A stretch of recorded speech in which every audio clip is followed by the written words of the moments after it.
You ready? We'll just leave it on the little one. Sure. Would you like me to get started? Wait, yeah, you're fine. We can do it. Okay, cool. Thank you all for being here. Patience, no, go ahead. Yeah. Oh, okay. Hello, everyone. I apologize for my tardiness.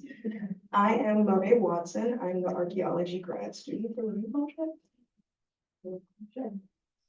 Good morning. Oh, wow. Okay, now I can find the sweet spot for this microphone. Cool. My name is Gabrielle Pressley. I am the History Graduate Apprentice Development Project this year. Good morning. I am Kelly Conway. I am the American Studies Graduate Assistant. We're just gonna jump right in.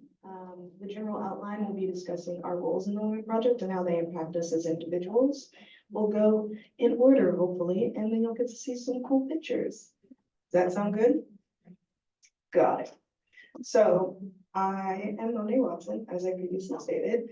I am trained as an anthropologist, specifically in biological anthropology, and I focus on chemical isotopic analysis of human remains.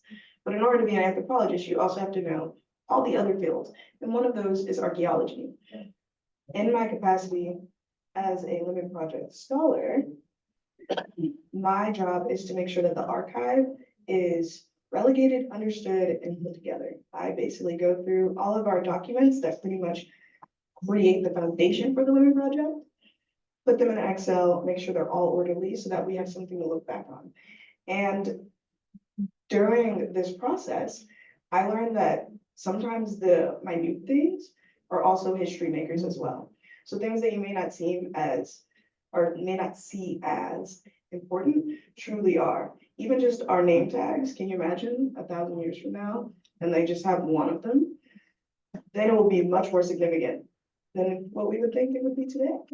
So that's my position. I have a regular interest in community engagement, which I feel like the Living Project does.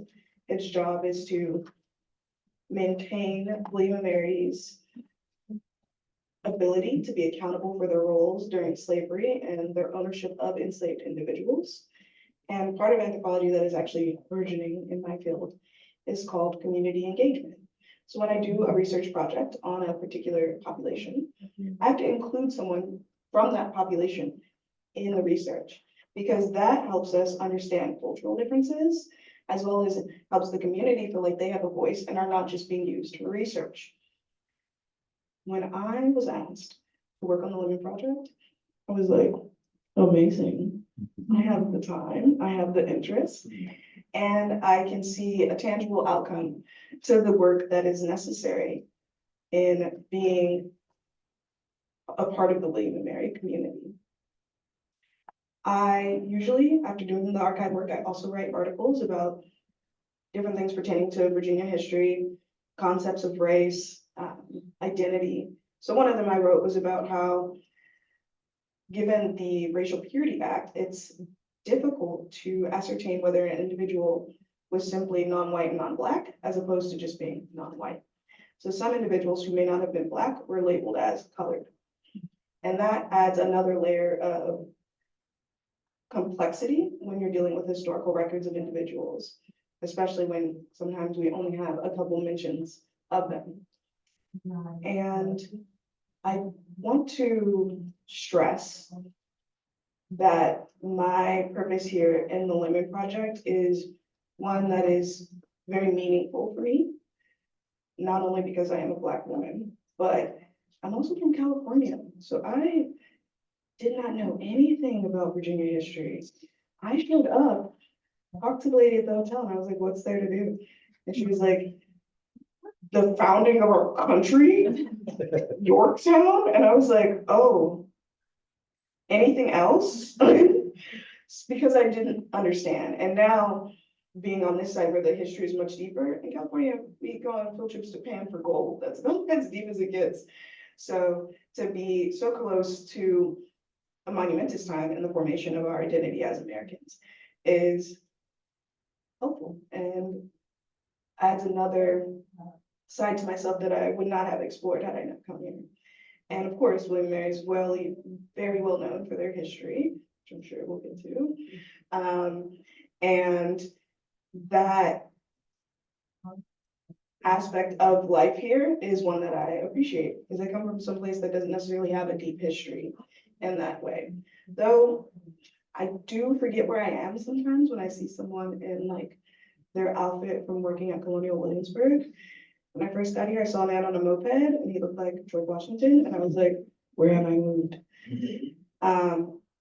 So yeah, Life Project has definitely done its work to enrich me as a student and make me feel part of something larger, which can be difficult when my interest is writing a paper that maybe 4 people will read, and then I go on and hopefully have better thoughts. So I like the tangibility of it, and working symposiums, getting to see people and really engaging with the community and the things that they find important. Especially, like I said, being a Black woman, it's a little home away from home when you get to see all the aunties and the uncles, and they are welcoming, and you feel like you're doing something worthwhile. But I'm gonna stop being sappy now. See, make sure I'm not wasting your guys' time. Would you like to go? Sure. Can you imagine if she said no? Well, we can find out. You won't get to see it. All right. So as I said earlier, my name is Gabrielle. I am the history graduate apprentice for the Lemon Project. So yeah, that's my most basic of introductions. In terms of my usual areas of research, I am primarily interested in women in wartime. That's really kind of my main area of interest when it comes to research. People like to ask like, what war and when? And I'm like, does it really matter? So I kind of jump all over the place on that one. But one of the reasons that I kind of mentioned that is that, for a little bit of context, is that the Lemon Project and the work that they're doing is not really in my usual wheelhouse. And so for me, that's added a whole extra element to my experience with the Lemon Project, in terms of it's not something I'm usually studying and researching. And so it's just extra enriching for me. But also in terms of background and context, I was originally a teacher for several years. I was a high school social studies teacher. I taught 8th grade, 11th grade, US history, US government. At one point they had me teaching psychology, even though I never even studied psychology. Welcome to the public school system for you, I guess. Yeah, but I determined that I wanted to go back to grad school and explore public history. And so with that, when I was applying for the program and they were trying to pair me up with an apprenticeship, I told them that I really wanted to do stuff with like oral history, because I primarily wanted to go into public history, specifically museum education. And when they told me I was going to be working with the Lemon Project, I'm like, wait a second, what? This is so cool. This is even better than I would have paired myself up with. And every single experience I've had with them since then has really reinforced that idea of this being an even better opportunity for me than I would have given myself. In so many different ways. So with my work with the Lemon Project, there's kind of been 2 main areas of focus for me. It has been oral history last semester, and then this semester I've been working on assisting with the digital archive that we're working on putting together. In addition to that, I've also been doing a lot of work with community outreach in terms of liaisoning and organizing several different radio interviews between members of the Lemon Project and the local radio station, WMBG AM 740, FM 93.5 The Berg. They are Williamsburg's only radio station, for the record. Don't listen to the Tide when they tell you otherwise. Yes, I'm a little biased. Sorry, I let that show. But we've had a couple different radio interviews with them, and it was really, really fascinating, because we'd go in and the Lemon Project, it's been around, and yet we'd go into the station and they're like, so what are you guys? What do you do? And they didn't know. And we'd have listeners that were coming into the station and sending messages, and they're like, this is so cool. We had no idea. And so it was really enriching and engaging to kind of expand our outreach in that whole other medium and avenue, especially considering the Lemon Project's focus on community engagement and community focus. So I've really enjoyed that aspect of it. But like I said, my primary areas of focus with work with the Lemon Project has been through oral history and the digital archive. So last semester, with oral history, it kind of started with doing a little bit of more research and understanding into what oral history is and how to conduct a more professional oral history. Because I kind of had a general premise of oral history is the history that you get when you talk to somebody and you kind of listen to what they have to say. And I got a much more like professional understanding of what it means to conduct an actual oral history interview, as opposed to just sit down and have a conversation. But in the process of that, particularly conducting them, I also realized that the line between the two can very easily kind of get blurred sometimes. Because when you're conducting one of those interviews, it's really easy for it to just kind of fall into a conversation. But in the first phase of my work with oral history, one of the things I did was I actually gave a presentation at one of the genealogy roundtables on what I was learning with oral history in terms of what it is and why it's important. Talking about how one of the big things with oral history is the fact that it's recorded. And so you kind of have that record, that eyewitness account that is recorded in perpetuity of what exactly was going on. And that part of why it matters so much is that very personalized aspect. You can ask the personalized questions of what it is you want to know, but then also you get the very personalized responses in terms of not only their perspective with what they saw, what they experienced, but also what they were feeling about it. And a lot of times the more traditional written archival records don't necessarily always include that, which is going to be one of the reasons why they're so valuable to try and collect these oral histories while we can, because they really help provide the multiple perspectives and a fuller story. But in addition to kind of talking about what it is and why we do them, my presentation also kind of helped talk about a little bit of the process so that more folks can kind of conduct their own oral histories, particularly within their families, which was one of the things we actually talked about on one of the radio interviews I helped organize. We were talking about the genealogy roundtables and around the holidays and how you can kind of engage with your family on that. But in terms of the process for oral histories, one of the things I talked about was the importance of doing like prior research to help you connect to who you're talking to, and get some context and build informed questions. But when it came to conducting them, my primary focus with these oral history interviews was actually going to be learning more and recording more about the process of Hearth, the Hearth Memorial to the Enslaved. So I conducted 2 interviews with our very own Dr. Jody Allen, actually. And the first interview, I mentioned earlier that one of the things I learned conducting oral histories is how easily the line can be blurred between an interview and a conversation. And I really kind of learned that one very much so with my first interview with Dr. Allen. We got really comfortable with each other and we're just having a conversation, and before we knew it, the whole hour had gone up and we hadn't even gotten to her coming to William and Mary, much less actually anything to do with the Lemon Project or ours. We spent pretty much the whole hour talking about her background, and kind of the part of her journey before William and Mary.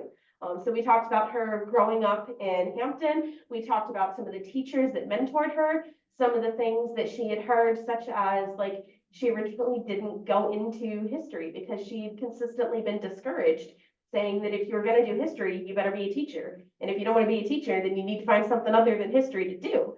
So she kind of explored other paths before eventually kind of coming back to, no, this is what I want to do, and finding and kind of finding her way with that.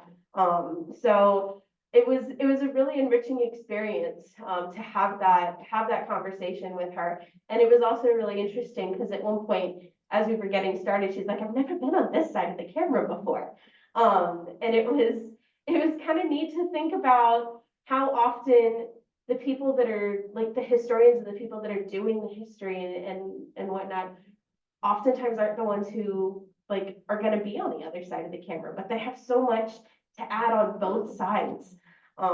So with the second interview, we really kind of came to talk more about the Lemon Project, her time with it, as well as the development of Hearth. So she really provided a lot of insight into its development as a multi-year interdisciplinary student-led effort.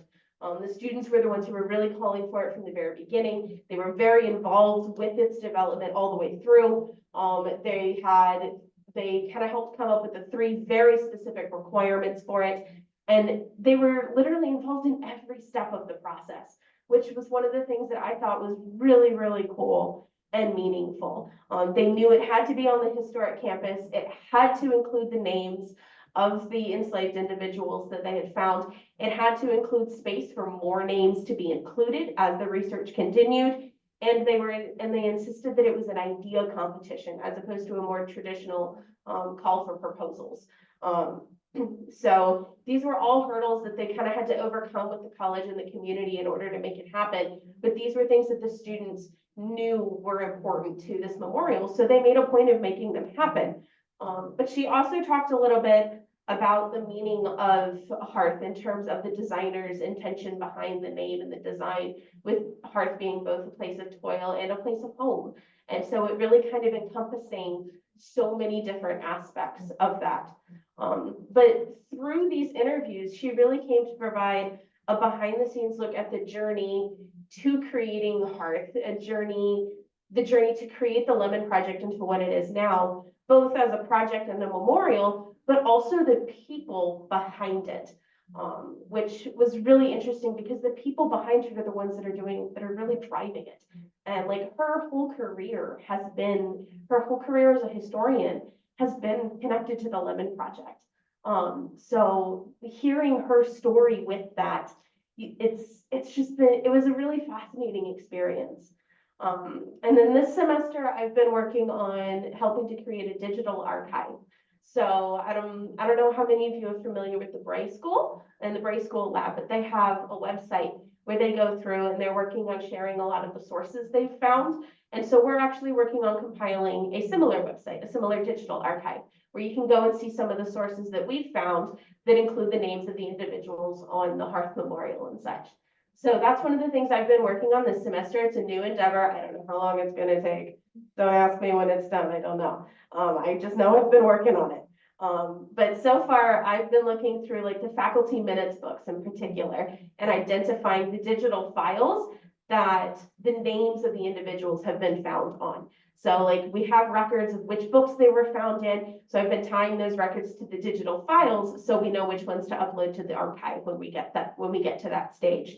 So with that, it's really kind of about sharing our sources to some extent and making those sources more available to the wider public. Because I mentioned earlier how much community engagement and community is at the heart of what the Lemon Project is really trying to do. So we're trying to kind of expand that again and give wider access to these sources to the community. And it's been a fascinating experience. Again, I know I've been using that word a lot, but still, like I said, I've been going through the faculty minutes books, which isn't necessarily a source that I would think would include a lot of information about this particular subject, but it is. And it's just wild to me the amount of information that are included in these books. So far, I found 17 individual names in the faculty minutes books, including, and sometimes they even include relationships. So for instance, I remember at one point I was looking for the name Moses, and I not only found his name, but beside it, it said Moses, his wife Anna, and then Henry, Betsy, and Amy, kind of making it clear they were a whole family. And so their names were there, and they were just kind of buried in this book. And we not only put them on the memorial, but now we're going to go and we're going to put a digitized copy of that page of the book out there too, so that not only does everybody know they were here, but they know a little bit more about their family, their relationship, and the circumstances in which we find them as well. So altogether, this really kind of, when I was putting this together, it reminded me of the other day, somebody asked what it meant to me to be working on the Lemon Project. And the first words I thought of was that it is an honor and a privilege to be included in this effort. I am a Williamsburg local. I was born and raised just a few miles from campus. William and Mary has pretty much always been a part of my story in some form or fashion. I grew up walking my dog in the college woods. My grandparents are both alums. I would go to basketball games with my grandpa all the time. I remember there was a period of my life where all I wanted for Christmas was a William and Mary cheerleading uniform as a child. It's always been a part of my story, and yet not this part of William and Mary's story. And so in getting to work with the Lemon Project, I'm gaining so much experience and knowledge, both in public history, what it means, what it looks like, how to conduct it, and how to, in my opinion at least, how to conduct it right in terms of the community engagement aspect. This is not a research project that's trying to do its own thing and then is going to go out and tell everybody what they did, and in the meantime, no one's going to know. Like, no, it is with the community. It's not just for, it is with the community. And then it has been an incredible experience for me to be a part of that as someone who grew up in Williamsburg, but didn't really know this part of Williamsburg and didn't know this part of the story. And in the process, I feel like I have gotten a richer and fuller picture of my own community, as well as my place in it as well. So it has just been a really enriching experience for me on so many different levels, and an experience I never would have given myself either. So it's just been truly incredible, and I'm running out of the substantial things to say, so I'm gonna go ahead and pass it on to Kelly before I just keep gushing.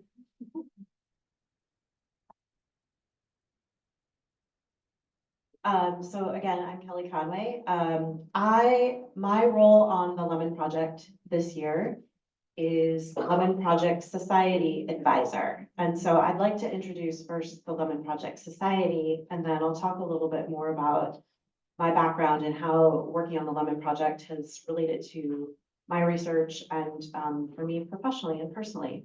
So here on the screen, you see a snapshot of the Lemon Project Society convening. The Lemon Project Society is composed of undergraduate students, all voluntary, in the middle of their huge course loads and academic learning and all kinds of things going on. They volunteer to work on an aspect of research given to us for the year by the staff of the Lemon Project. They also show up at events, and we have 4 of our wonderful Lemon Project Society members back here. In fact, these 4 deserve extra props because they were there at our last research meeting on Friday before spring break. It was pretty impressive. So thank you all for being here and for the work you do.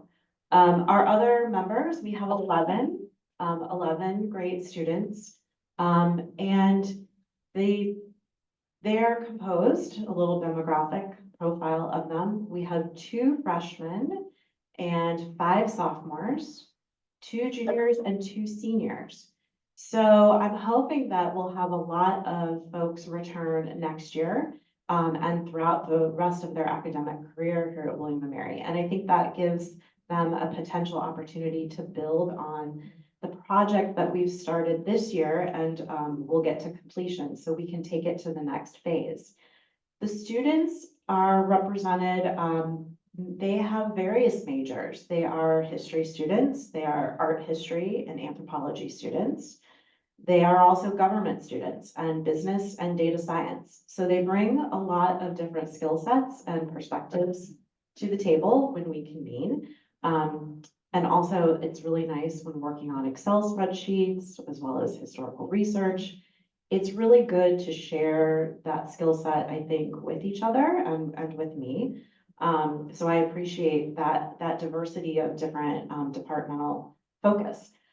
The project that we have been working on this year, we're about 3/4 of the way, I guess, through our school year, is to review the course catalogs that William & Mary has digitized. Thank you for digital archiving. It's very important for research, especially collaborative research. They are reviewing a group of course catalogs that begin in about 1836 of all of the courses William & Mary offered for the year. You could go through the course catalog and select your courses. Some years there are gaps. Some years the college was closed. Unfortunately, we don't have course catalogs in the archives prior to 1836. But those course catalogs go all the way up to the present day, and as you can imagine, expand and become bigger and bigger files to look at. The students are looking for as instances where courses taught are perpetuating the system of slavery or racial injustice. It could be a broad interpretation of that, especially as we get up through the 20th century. And course catalogs are designed differently. Some are more descriptive than others. Some list books taught, philosophies taught are very overt. And they also span different departments and majors. So we have gone through, we often will have a question. Should we include this in our spreadsheet? Should we not? And we'll discuss it. Sometimes the answer is yes, sometimes the answer is no. A lot of times the answer is yes right now because it's much easier to collect that data while we're going through. And then as we go and refine, we can make those calls, especially as our questions that come out of it and questions the Lemon Project staff would like us to pursue get more defined. We've got all of that captured in a very large and growing Excel spreadsheet. The students at conclusion of the fall semester had uploaded about 155 entries. 77 of those are unique courses. We do list each year the course is listed just in case there's a different professor or there's some change that has occurred. They are about, I think, past the 400 mark at this point. We only have 8 years left. We haven't tackled the 21st century, but we only have 8 years left of the 19th and 20th centuries. So they have put in a tremendous amount of work. I think we have just about all 11 students have tackled that. One of the things that we have done in creating a community of the Lemon Project Society is to hold these, as you see, open research labs so that the students can come in when they can come in. They have busy schedules, they can drop in. So to design a space for them to come and do that research collaboratively and ask questions and see each other and talk about things going on campus and what's happening. So some students will tackle the work on their own. So it's designed really that folks can kind of come to it at their convenience, one way or the other. They have also come out and attended a number of events at the Lemon Project has hosted for the year. It's very helpful. The staff is small, including the graduate students here running tech for the conference. So we always appreciate, and I think for events, folks have really loved talking to the undergraduate students about their involvement. So I encourage you after this, please feel free to go and ask them lots of questions. My job here is just to represent as accurately as I can the work that they've been doing. I think that we will absolutely finish this semester, and then we are coming upon a moment after the symposium to really collectively meet with the Lemon Project staff and start posing some interpretive questions.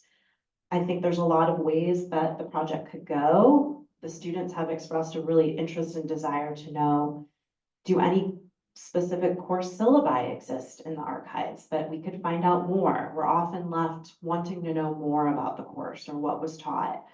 Some of the courses that we've looked at, we have outlined, for instance, the president of William and Mary in the 1830s through the 40s was Thomas Dew. And he was a political law professor, and his courses were really fundamental in perpetuating systems of slavery and William and Mary's position in the country was very known, and during a lot of rising sectional conflict, his views were very impactful. The group has listed all of the students because those course catalogs very early on are shorter, all of the students who were in Dew's class. So we know all of that. We know where they were from, mostly from Virginia, some from outside of Virginia. And what you can start to think about and imagine is starting to trace the dissemination of those folks going on to interact with their worlds, whether it be they go on to be ministers or teachers, but lawyers, what have you, that the perpetuation of those ideas, and you can start to trace that. So there's a lot of, I think, really interesting research yet to be done, and the students are creating a really important fundamental document that we can use and jump off on. So my role on the project has been really to try and create space for the students.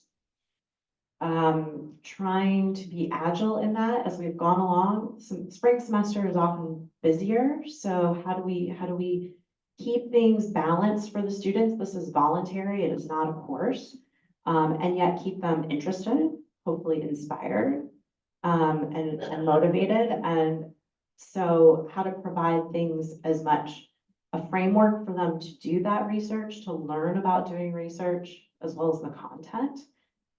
And then also what would they like to get back out of it, aside from just, I think, the development of research skills, the creation of community. And a lot of my conversations with them, whether collectively at the table or individually, have really turned into professional development and feedback. I think picking my brain about things. A number of students are interested in pursuing public history to some degree in their internships or careers. So we've talked a lot about opportunities coming up for summer internships. And I've tried to write letters to support them to do that. They've built up a good skill set, and just send them forward to do the work in a different area. My own background has been as a museum curator. And I decided to put a pause on that to come back to pursue a PhD. That was 5 years ago. It was right before COVID. So in some ways that seemed prescient at the moment as the museum field contracted a bit. But what had happened is I got to a mid-career and I just felt a little bit stuck in a cul-de-sac in a couple of ways, but academically, I was, my field as a glass historian, and it's very esoteric. That's a whole different conversation. And most recently, curator of American glass at the Corning Museum of Glass, which is the international leader for the field. And I had started to pursue some questions and thoughts in reframing what is American about American glass, and how can that be told in a more fulsome way when classification systems and hierarchies and the way it's been talked about from the beginning of thinking about collecting it within a museum institution has always framed it as a Northeastern manufacturing, hierarchy story. But America is more vast than that, and everybody uses glass, right? So how do we tell a more American story? So that was a line of thinking that I had, and I made a choice that I could do that. I could self-teach. I could do that from my role in the museum and figure it out. And that just didn't feel satisfying to me. It's been 25 years since I graduated from college, and things have changed a lot. There's a lot new to learn. History is told differently, it's taught differently, we think about it, there's a lot of different things. And I just wanted to put myself back into that learning environment where I could absorb it from lots of different perspectives. I really didn't want it to come from me. You get in your institution, it can be a bit of a loop. It's isolated. I want it to be back in a community and absorb. And that was very much an impetus for coming back to work on the PhD. So I'm in my 5th year and fully dissertating right now. And how my research relates to working at the Lemon Project is I'm interested in institutional history. I'm pursuing museums as institutional history in the American South, which is a geography base that has been overlooked in the development of pretty important institutions in our country. Museums are still, I think, ranked like very high in terms of what people trust coming out of a museum. they're very formative. They hold our cultural history, our things, our tangible materials. And we take that role in museums very seriously. But it's a region that has been overlooked and why and understanding that. And as I've worked on the Lemon Project Society project, it's been very interesting, particularly seeing names pop up, both founders of institutions, but also funders of institutions, and the crossover with William and Mary, and folks that have come up on our research project. And so what happens is, it's exciting for me because I have the students to say, hey, I get to share with them some of what I've been working on. And then I have a group of people to talk to about that and gauge, are they interested in this? So I am creating community for myself as I did PhD work is isolating. So I think that it's one of the things that has been most profound for me in working with the Lemon Project is working with the Lemon Project Society. I'm so interested in what the students have to say and their viewpoints. They're smart, they're engaged, they're committed, they show up, and they impress me all the time. And there's just a lot walking out of the door when I see them at a research meeting that I get from that. And I think it's very important for me to really absorb different generational thinking and outlook on public history as I matriculate back into the museum world and am potentially leading generations who are going to be the custodians of this going forward and understanding that. And so being back it's been an interesting experience to go back to school at mid-career and to shelve your sense of authority and accumulated knowledge. It's very humbling. You can't rely on that identity. And so you come back to some fundamental things. And I think that what that does is it also pushes aside some barriers to learning, because authority can stand in the way of that sometimes. And so it's just been a pure learning environment from every angle. And that to me, I really appreciate it. I asked Sarah, I said, please don't make me do more research or writing. Please tap into some of my other skill set that is feeling like at this point it's an atrophy. And she said, how about advising the Lemon Project Society? And I said, that sounds wonderful to me. And so I adore all of the students. I am invested in them and in their futures, and I'm very proud of them all. So I just want to give them a round of applause again, thank them. And, just continue to think about ways to give back to them as they give back to this bigger institutional history. Follow up. Something that you said that really resonated with me was that we all know we're temporary here, but the project cannot be temporary, at least in the context of what we are finding and what there's still to look through.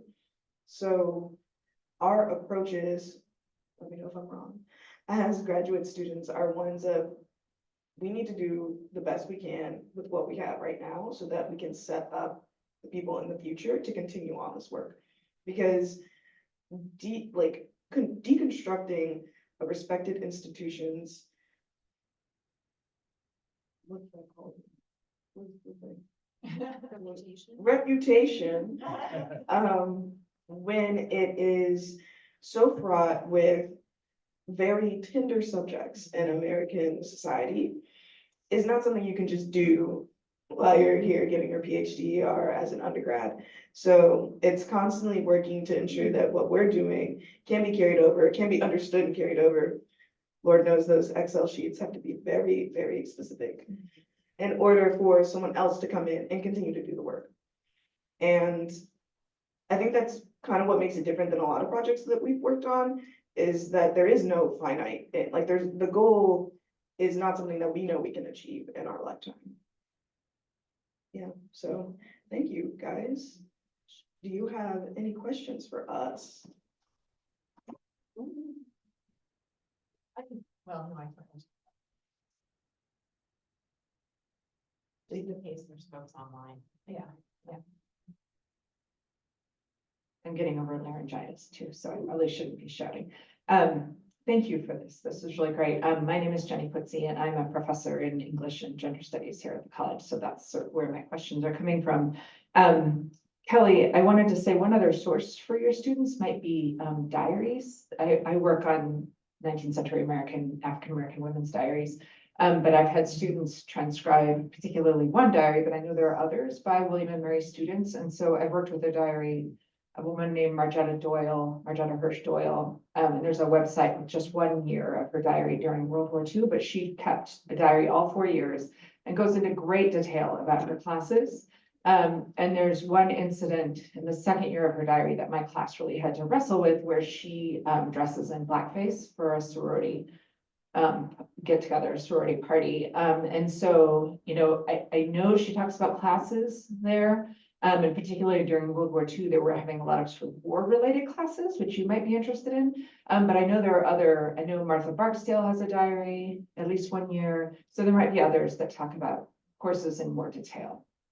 And then my other question as a professor is, how do students volunteer for this society? Because I have had many students who would be interested in this.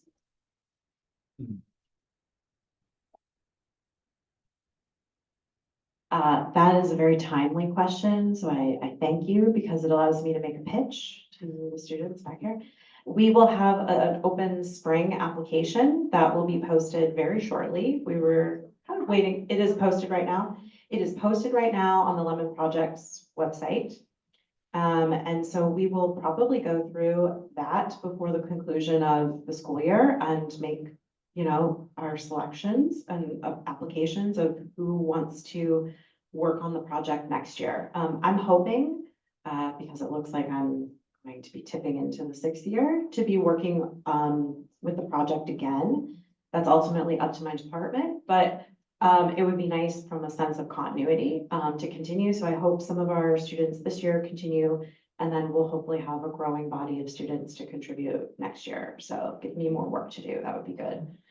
And thank you for the suggestion of the diaries. I know we have a student who's been interested in some of the intersection of what's taught in class with some of the extracurricular activities going on, including fraternity and sorority culture on campus. So I'm sure she's interested to hear what you have to say about the diaries. So we'll follow up with you. Thank you. Thank you.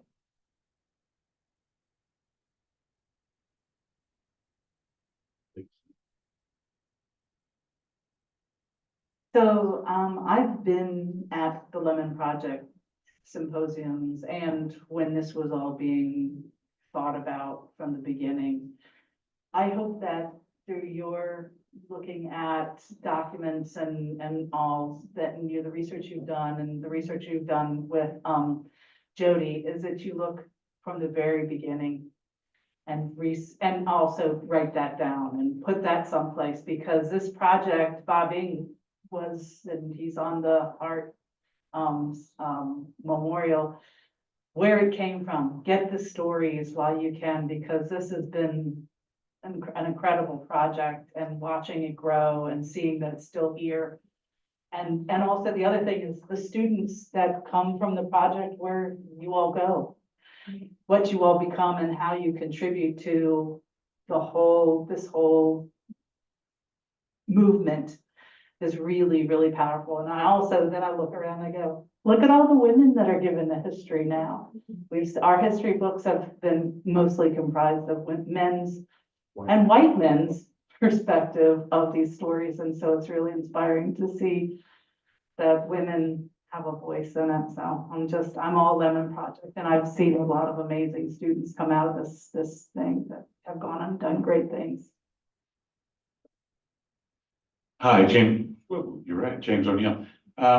Speaking of difficult questions and reputations and all that, there's a term that I really hate, but our governor promotes it: wokeness. Are you accused of that ever? I mean, I'm personally believe unless we face our past and our history, we will never move forward.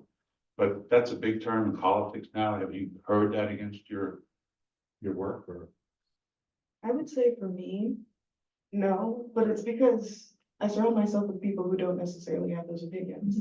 So I'm not interacting with them on a daily basis. And oftentimes I notice that wokeness is labeled on a person if you don't come from a position of equality or like, let me hear what you're saying and let me tell you why I think you're wrong, but we can respectfully disagree.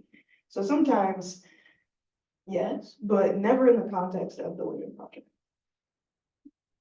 I haven't necessarily heard that specific term, but I do actually remember an interaction I had when I was first told that I was gonna be working on the Lemon Project. And I was sharing that with some people, that I know, and one of them actually did not receive the information positively and actually said that if they were assigned to work on it, that part of why they hadn't gone to grad school was because they didn't want to be assigned to work on a project like that. And I was like, oh, cool, I'm very glad you're leaving.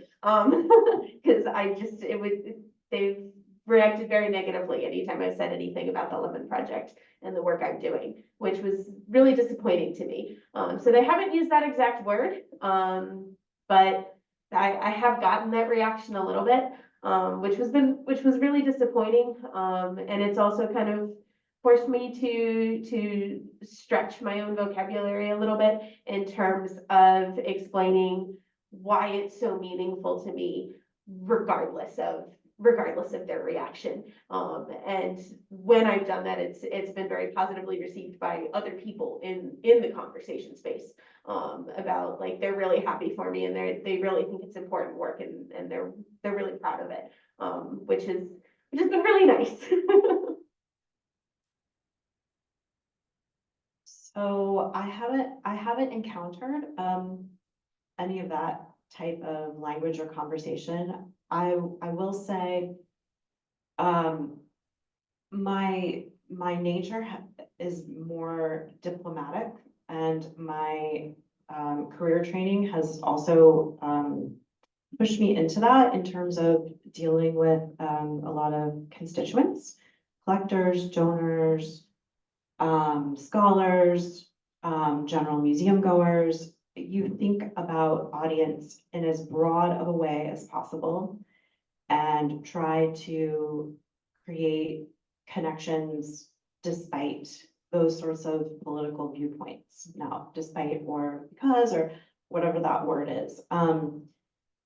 So I think that listening is really important, and if that situation did come up, I think fully listening to folks and then trying to explain the importance of something like the Lemon Project and situating it. So I haven't had it happen, but it will happen. And I think, I'm a little bit in my incubator, re-incubating here, working on my work, but to go back to the museum field and say, hey, are you guys aware of this? And I had anticipated in approaching museums to dig around in their histories, some point of pushback, that there was going to be some institution that didn't want that. And I haven't encountered that at all, quite the opposite. The institutions are all actively working on it in their own ways when they can with very limited resources. And so the collegial exchange that happens on site when I'm there doing research is fruitful for all parties. So sometimes you're surprised. Sometimes prejudgment isn't the right way to go. So, but we'll see once I think that material is there and synthesized and succinctly put out there. Any other questions? Rock, paper, scissors? He's totally. Really mean. Do you want me to do that? It's okay. This question might actually be for the students as much as y'all. I'm in a predominantly undergraduate institution, so I'm always curious to hear, I would love to hear more about how you get that application out, how you get students in the first place, but I'd also love to hear from the students, like what brought you here as well.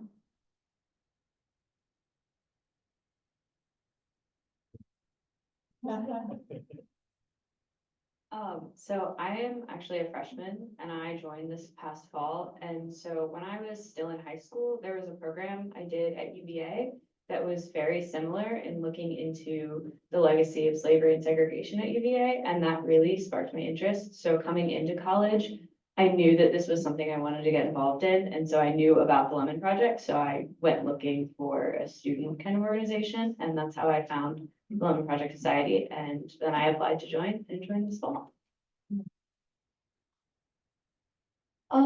So for me, I'm a sophomore, majoring in anthropology, and I first heard about, the Lemon Project from my major advisor, who, recommended that I, like, since I'm interested in learning about, like, kind of museums and institutional history, that I look into, like, helping out with researching with the project.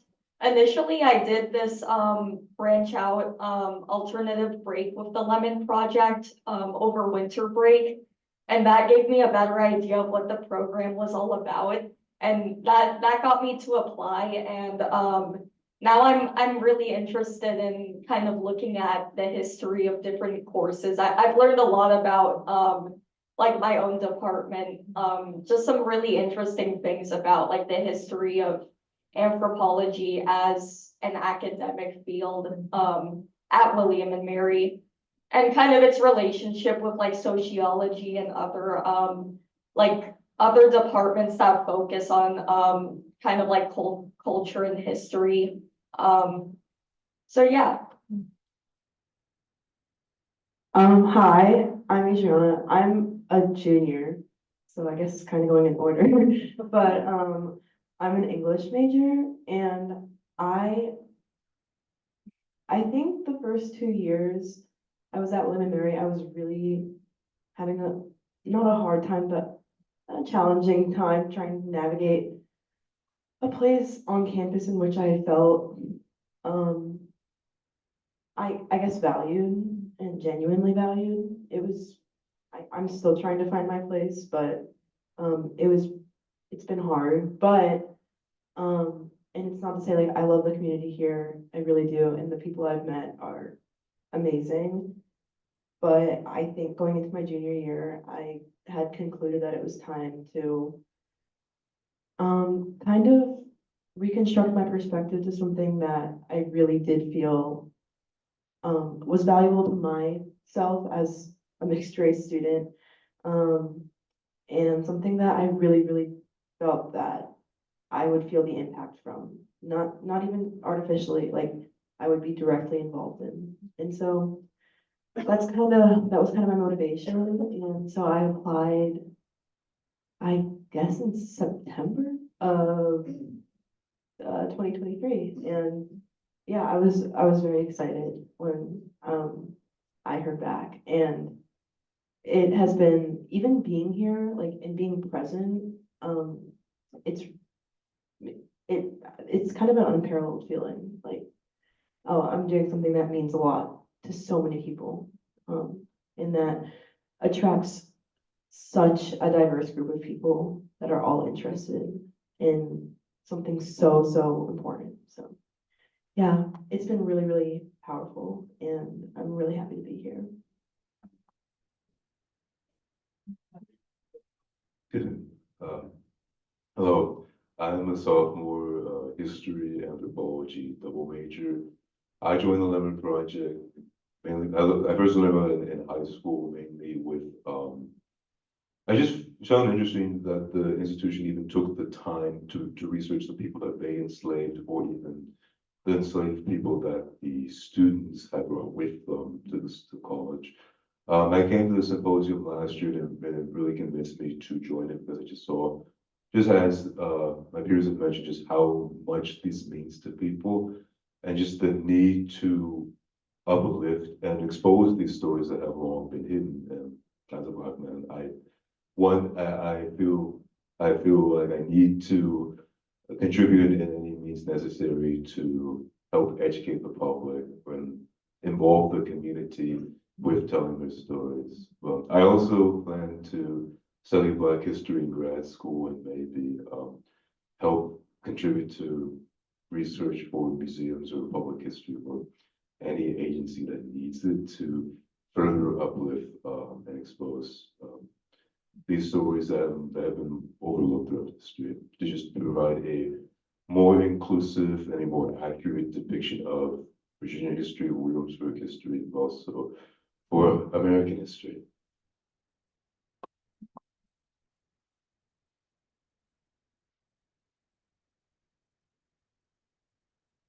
You had my job. Oh, Easy. well, and also having a place to do this, you know, like creating a space, feel comfortable in talking about and researching and doing all this. This institution, such an institution as this, in this space. With my own background being in history, I find the whole digital archive fascinating. I know just how impactful that can be on future research and field. And so given your talk about oral history as well, I was curious, is the digital archive actually attempting to integrate other forms of history instead of just text-based? So like oral histories or even archaeological images. I was just curious if they're trying to include that, and if so, how to do it. Yes, that is a very good question. I will try and speak slowly and loudly. Thank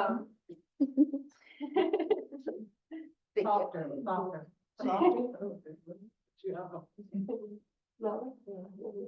Lower, okay, I can speak lower, all right, so, like I said, the digital archive is in the very early stages, I believe. So I don't have concrete answers to all of those questions yet, but I do believe that we are going to try it and include, images as well as oral histories as well.